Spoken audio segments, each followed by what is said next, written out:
thank Health Hospital Management Asia for inviting me to join you today, and to Dr. Dilshad Ali Abbas for moderating, and thank you to the amazing HMA delegates for your contribution to patient safety in healthcare.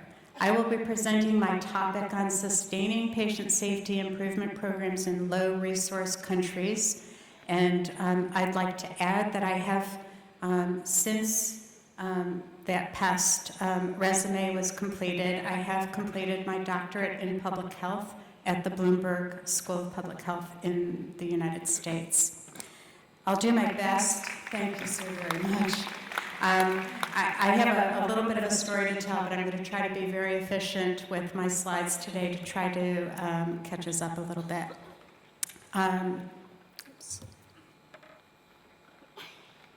So learning is the most powerful weapon we can use to change the world. I love this quote from Nelson Mandela.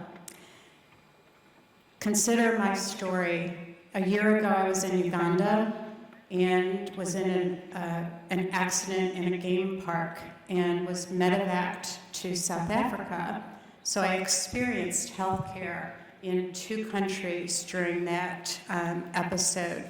I was very fortunate to have respect for the healthcare providers in both Uganda and South Africa, and was very fortunate when I returned to the U.S. to be able to finish my final defense for my doctorate in public health. I've been also very honored to work with many of our colleagues in Asia, as well as in Africa and in the Middle East. All of my colleagues, I believe, learn every day and use education to their strength, and I consider this to be one of the most important values of our culture. So are patient safety issues any different in your country, a low-resource or developing country, or an industrialized country? I would like to suggest that they are not. Our colleagues in low-resource settings work every day to prevent harm to patients, but we all need to work together. We have a collaboration in my work with the Armstrong Institute in the United States with a small hospital in Uganda called Chiboka Hospital. And our colleagues there, after our patient safety training, decided to survey their staff. It's a very small hospital, but widely providing care to that region in Uganda. And they asked the staff 2 questions to try to determine what was most important to them. In what way could the next patient be harmed, and how might that harm be prevented? I was actually quite surprised when the results came in that almost predominantly every staff person identified communication or failure of communication as a really important patient safety concern. And so that would be one of the important pieces of my research as well. So, let's see if I've gone too far, I think. All right, so I'd like to start with a few slides on background, and I'm going to go through these rather quickly because of our time this morning. But in 1999, the Institute of Medicine in the United States published a work called To Err is Human. That work had a profound impact on our patient safety efforts in both research and academic medicine. This was the Institute of Medicine outreach of the measurement of the impact that patient safety, that harm has on our patient safety work. This was also the first time that medical error was quantified. And they identified that 44,000 to 98,000 deaths per year, and this is in the United States, could be attributed to medical error. So that actually became an impetus and also strengthens our resolve to measure the impact that harm can have on healthcare. So measurement is complex. We know that much healthcare measurement is voluntary, particularly when considering our patient safety culture, which is often measured with multiple measurement techniques. And so we also use anecdotal evidence and patient survey data to identify harm and how the culture is measured in our safety world. The other point that I'd like to make about this document that was published to Heirs Human is that you have to think about the bottom line. What's in it for me? We have to think about the leadership and about the frontline practitioners in healthcare alike. And when we do that, we should consider who our stakeholders are and who are our core team members, because that's going to be very important in terms of preventing harm and sustaining our patient safety improvements over time. All right, so what are the key elements that I think will help sustain patient safety improvement programs in any country, low resource or industrialized? If we had more time, we would do a brainstorming session, and I would love to hear what each of you think are key elements that we think help sustain patient safety improvement efforts. But I've identified 5 that I'd like to review in the next few slides. So sustaining patient safety improvement programs really use these 5 elements, and I'm going to start with engagement. It's critical that we listen strategically, and in this day of multitasking, I might suggest it would also suggest that we need to put down our devices sometimes to have an engaged encounter with our healthcare team and with our patients and families. We also need to share information and ensure that critical information is shared with our frontline providers, and find genuine ways to engage with what the healthcare team needs to provide safe care. In terms of engagement, we also need to identify our key stakeholders. If we are having patient safety concerns, we also need to concern the patient and the patient's family. What's in it for them? What do we need to know from them in order to provide and sustain our safety improvement efforts? Diversity of support is really helpful here as well. And quite honestly, we also need to think about communication for engagement. What do staff need to know and learn in order to be supportive and engaged? In our hospital collaboration with Chiwoko Hospital in Uganda, we were really impressed that they worked so hard at sustaining safety improvement, even though we were working with them remotely and only visiting the site probably once a year for the past 4 years. So our research efforts are really tenuous because we don't have frequency of contact, but what's in it for them is improving their identified safety concern of communication and the collaboration with like-minded colleagues, even though we're so far away. So another element that I think is really important is leadership. Where are your leadership positioned? Are they at the top level of your organization, or are they also the leaders that we have at the front line of patient care? Not all of our leaders are simply in senior leadership positions within our organizations. So we need to think about what they need to implement our patient safety improvement efforts and sustain them over time. So ensure leadership support with your defined mission. Make sure that the organizational goals can partner with our patient safety improvement efforts, and then determine what they need to know and learn in order to be supportive and engaged.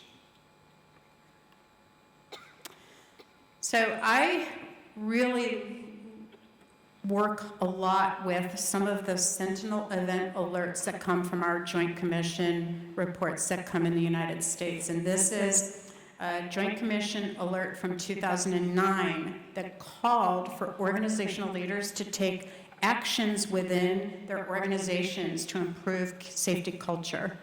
What that started in the United States is an effort towards assessing safety culture and looking at debriefing efforts and communicating with leadership and frontline staff. So it's really a wonderful summary of the impact that leadership can have on patient safety and sustaining safety improvements over time.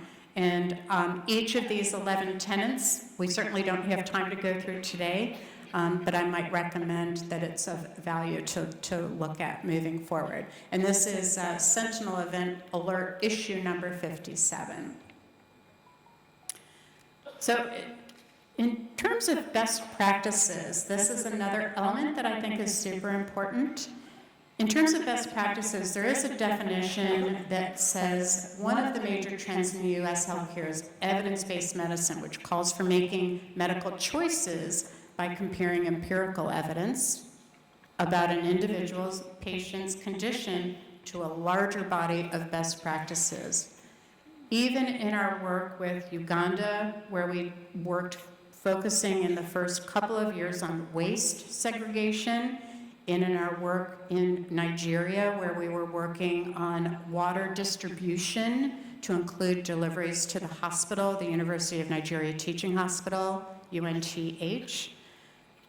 Best practices sometimes included discovery of what communication techniques worked and collaboration with the organizations. So I think that we've had a lot of success in partnering with our colleagues who may not have been aware of some best practices, but in terms of establishing what would work best in their culture, along with established scientific evidence. And so we've been very fortunate to have really good outcomes and successful patient safety improvements.